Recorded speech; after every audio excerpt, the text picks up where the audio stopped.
సుమన్ టీవీలో మీ personal and business promotions కోసం కింది నెంబర్ కి కాంటాక్ట్ చేయండి.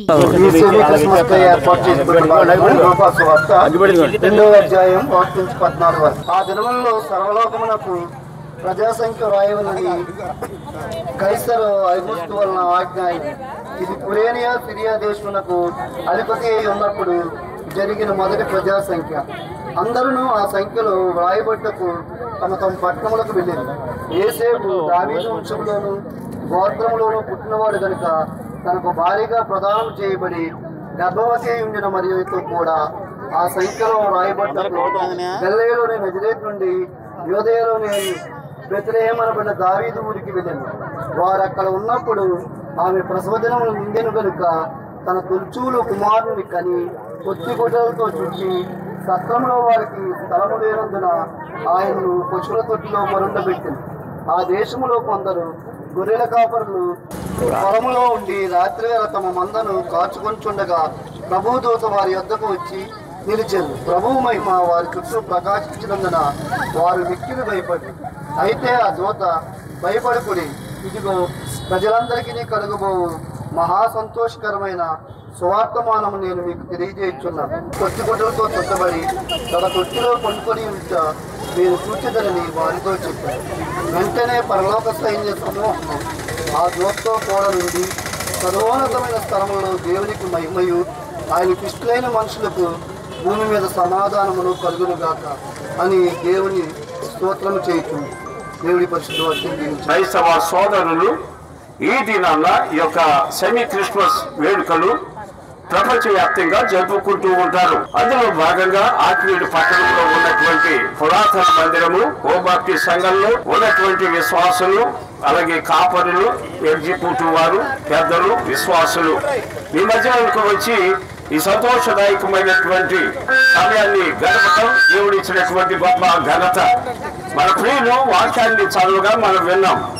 భక్తుడైనటువంటి లూకా అనే ఒక డాక్టర్ గారు ఒక వైన మొట్టమొదటిగా ఎవరికి కనిపించారు అని అంటే గొర్రెల కాపరులకు. గొర్రెల కాపరులు అంటే బైబిల్ సిద్ధాంత ప్రకారంగా ఆ కాలంలో చాలా అణగారినటువంటి వర్గానికి చెందినటువంటి వారు. అటువంటి వారి ద్వారా ఈ శుభవార్త ప్రపంచానికి చాటడానికి దేవుని యొక్క దూత ప్రత్యక్షమైంది. ఆ దూత పేరు గాబ్రియేలు. ఇక్కడ మనం చూస్తాం ఏమంటాడు అని అంటే, భయపడకుడి, ప్రజలందరికీ కలగబోవు మహా సంతోషకరమైన సువర్తమానము నేను మీకు తెలియచేస్తున్నాను అంటాడు. భయపడకూడదు. ఈ లోకంలో మనం చూస్తాం ప్రతి విషయంలో మరి భయపడుతూ ఉంటాడు మనిషి. ఎందుకనంటే ఉదాహరణకి అనారోగ్యం, ఏమైపోతుందో నా పరిస్థితి, రేపు నా ఆరోగ్యం ఎలా ఉంటుందో నాకు తెలియదు, నా కుటుంబ పరిస్థితి ఏమిటో తెలియదు, అది ఒక భయం. అలాగే మనం చూస్తాం ఏమిటి అని అంటే ప్రతి విషయంలో కూడా ఆర్థిక పరంగా భయపడతాం, లేకపోతే మనకంటే ఉన్నతమైనటువంటి వారి విషయంలో మనం ఏమైనా చిన్న తప్పిదం చేస్తే భయపడతాం. ఇటువంటివన్నీ సహజంగా జరుగుతాయి. అయితే ఇక్కడ ఏమంటాడంటే అసలు మీరు భయపడవద్దు, ఎందుకనంటే నేను మీకు తోడుగా ఉంటాను. ప్రభు అయినటువంటి యేసుక్రీస్తు వారు చెప్పినటువంటి మాట ఇక్కడ మనం చూస్తాం. శకము అంటే యేసు ప్రభు వారు పుట్టిన తర్వాత సంఘటనలు మనం జ్ఞాపకం చేసుకుంటాం. అయితే యేసు ప్రభు వారు పుట్టక ముందు యెషయా అనే ఒక వ్యక్తి ఉన్నాడు. ఆయన దేవుని యొక్క వాక్యాన్ని అందించేవాడు. బైబిల్ సిద్ధాంత ప్రకారంగా ఆ వ్యక్తిని ప్రవక్త అని పిలుస్తారు. ఆ వ్యక్తి ఎప్పుడు రాశాడు అని అంటే యేసు ప్రభు కంటే 700 సంవత్సరాలు పెద్దవాడు ఆయన. ఆయన చెప్పినటువంటి మాట ఏమిటి అనంటే, ఈ లోకానికి రక్షకుడు సుమారుగా 700 సంవత్సరాలు చదువుకొని మనిషిగా వస్తాడు అని చెప్పి ఆయన ఏమంటాడు, ఆయన రాసినటువంటి గ్రంథంలో 9వ అధ్యాయం, బైబిల్ అధ్యాయాలు అని అంటారు. 9వ అధ్యాయంలో ఏముంటుంది అని అంటే, అనగా మనకు శిశువు పుట్టెను, మనకు కుమారుడు అనుగ్రహింపబడెను, ఆయన భుజము మీద రాజ్యభారం ఉండెను, ఆశ్చర్యకరుడు, ఆలోచనకర్త, బలవంతుడైన దేవుడు, నిత్యుడగు తండ్రి, సమాధానకర్తయగు అధిపతి. అంటే గమనించాలి, యేసు ప్రభువులు ఏమన్నారంటే నెమ్మది, శాంతి, సమాధానము, ఉక్రోషం, వేదన, బాధలు ఇవన్నీ కూడా ఆయనను స్వీకరించిన తర్వాత లోకంలో ఉన్నటువంటి ఈ అన్నీ కూడా ఉపయోగం లేనటువంటి విషయాలు విడిచిపెట్టి మనిషి ప్రశాంతంగా బ్రతికి ఆయనను వెంబడించాలి. మనం చూస్తాం.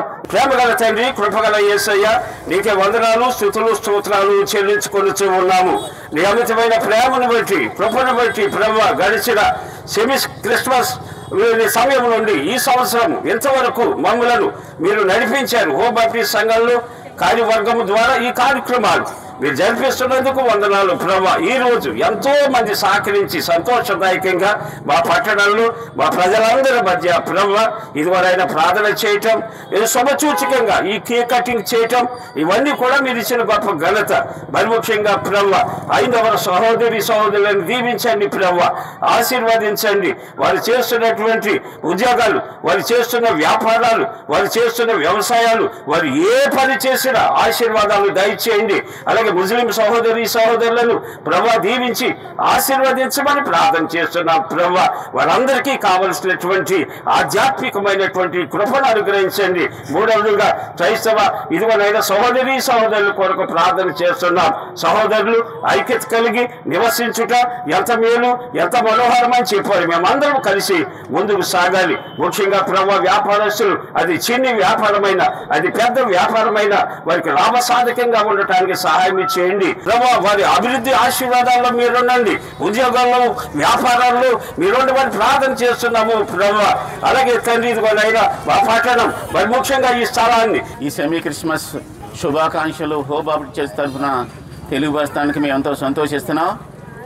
ప్రభు యొక్క జననాన్ని గురించి మేము జ్ఞాపం చేసుకుంటే అది మాకు గొప్ప శుభదినం. ఎందుకంటే అది బైబిల్ చదువుకున్న విధానంగా చూస్తే ఇది ప్రజలందరికీ కలగబోవు మహా సంతోషకరమైన శుభవర్తమానం. ఇది భూమి మీద పుట్టిన ప్రతి నరుడు కూడా ఇది గొప్ప శుభవర్తమానం. ఎందుకంటే ప్రభువైన యేసుక్రీస్తు ఈ భూలోకానికి రావడానికి కొన్ని కారణాలు ఉన్నాయి. ఎందుకంటే కారణాలు ఉన్నాయి. ఇదివరకు అందరం కూడా మనం ఏం చేసేవాళ్ళం అంటే పాప పరిహారంగా బలులు అర్పించడం జరిగేది. ప్రపంచంలో ఉన్న వారందరూ పాపం చేశారని చెప్పంటే బలులు అర్పించి పాప విమోచన కలుగుతుందని చెప్పి విశ్వసించేవారు పూర్వం. ఎప్పుడైతే ప్రభువైన యేసుక్రీస్తు ఈ భూలోకానికి బాలుడిగా జన్మించి 33 సంవత్సరాలు భూలోకంలో జన్మించిన తర్వాత, ఆయన జీవించిన తర్వాత 34 సంవత్సరాలు యవన ప్రాణాన్ని భూలోకంలో ఆయన సమర్పణ చేశారు. ఆ శిలువలో ఆయన మరణాన్ని సమర్పణ చేశారు. ఆ శిలువలో మరణాన్ని సమర్పణ చేసిన రక్తం చిందించారు. ఆ విలువైన రక్తం ద్వారానే పాప విమోచన కలుగు చేయడానికి ప్రపంచంలో ఉన్న ప్రతి మానవుడికి విమోచన కలిగింది.